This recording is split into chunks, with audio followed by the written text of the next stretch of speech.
మీరు డబ్బులు వసూలు చేశారు దొంగ సునీల్ని అడ్డం పెట్టుకుని. ఇవన్నీ కూడా విచారణలో బయటకు రాబోతా ఉన్నాయి. నువ్వు ఎంతెంత భూములు, అక్కడ ఉన్నటువంటి 319 ఎకరాలు, మీరు 3 సర్వే నెంబర్లు ఉన్నాయి. ఆ 3 సర్వే నెంబర్లో బోధుల కింద ఉన్నటువంటి భూమి కానీ, శ్మశానం భూమి కానీ, అక్కడ ఉన్నటువంటి కొంత పోరంబోక్ కానీ, ఇవన్నీ కూడా కలుపుకుని, ఇవి కాకుండా ఎకరాకి 10 లక్షల రూపాయలు చెప్పిన కమిషన్ కొట్టుకున్నాం. 5 నుంచి 10 లక్షల రూపాయలు. ఈ వాస్తవం కాదా? ఇవాళ ఇవన్నీ కూడా బయటకు వచ్చేటప్పటికి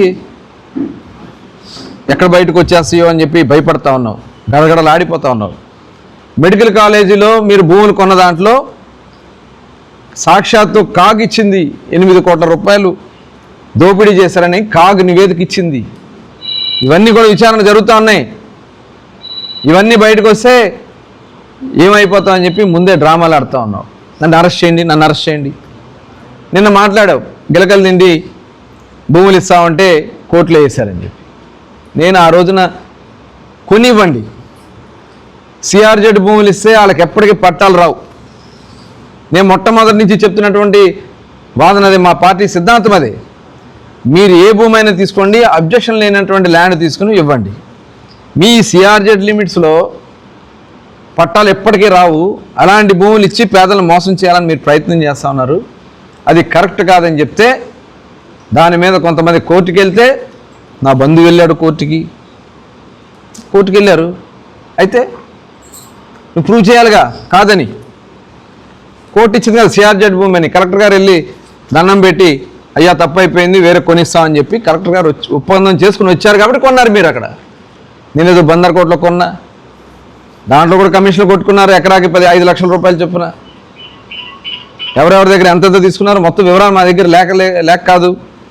అవన్నీ సిఆర్జెడ్ భూములు అని తెలిసినా కూడా దాన్ని కొట్టేసి ఇవన్నీ మీరు మాట్లాడుతూ ఉన్నారంటే ఇంకా సిగ్గు అనిపించాలి. శారదా నగర్లో కొన్నాం, ఉలింగిపాలెంలో కొన్నాం. ఇవాళ మీరు గతంలో ఇచ్చినటువంటి బందర్కోట భూములు ఇప్పటికీ ఇంకా కోర్టులో ఉన్నాయి. అక్కడికి పట్టాలు లేవు. బందర్కోట దగ్గర దేవనపోయిన రాము గారి భూములు ఉన్నాయి. అందులో పాపం ఇల్లు వేసుకుని ఉన్నారు, పట్టాలు లేవు. వాటికి రిజిస్ట్రేషన్ అవ్వాలంటే అవ్వదు. అలాంటివి చెయ్యొద్దు. కరెక్ట్ భూములు కొనండి. ప్రభుత్వం డబ్బులు ఇస్తానంది, కొని మంచి భూములు ఇవ్వని చెప్పడం మేము చేసిన తప్ప. ఇదంతా ఒక దుర్మార్గమైనటువంటి కార్యక్రమాలు చేసి మీరు దోచుకోవడానికి, కమిషన్లు కొట్టుకోవడానికి మాట్లాడుతున్నటువంటి విధానం. కుమ్మరిగూడెం అన్నారు. కుమ్మరిగూడెం అది వాటర్ బాడీ. వాళ్ళు మోసపోయారు మీ వల్ల.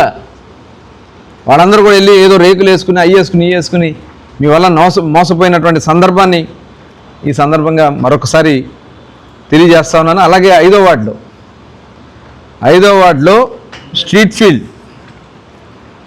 361/361 SF/361.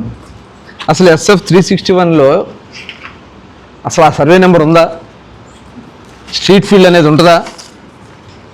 ఎందుకు ఇలాంటి తప్పుడు అయినటువంటి పట్టాలు మీరు సృష్టించి ఇచ్చి వాటి గురించి అడిగితే మీరు సమాధానం చెప్పలేక ఏదేదో పిచ్చి పిచ్చి వాగుడంతా వాగుతున్నారు. రండి, వెళ్దాం రండి. ఇది ఎప్పటికైనా స్ట్రీట్ ఫీల్డ్ అన్న దానికి పట్టాలు వస్తాయా? కక్ష సాధింపుగా పెట్టి ఏదైతే అక్కడ ఉన్నటువంటి బెరాకా మందిరం మీద అవతల ఉన్నటువంటి మన కొండపల్లి వాళ్ళ బిల్డింగ్లు కొట్టడానికి 130 అడుగులు పెట్టావే. అసలు బందర్లో ఎక్కడన్నా 130 అడుగులు అవసరం ఉందా? మెయిన్ రోడ్డే 80 అడుగులు. ఉద్దేశపూర్వకంగా కక్ష సాధింపుగా 130 అడుగులు పెట్టించి పెద్ద బిల్డింగ్ను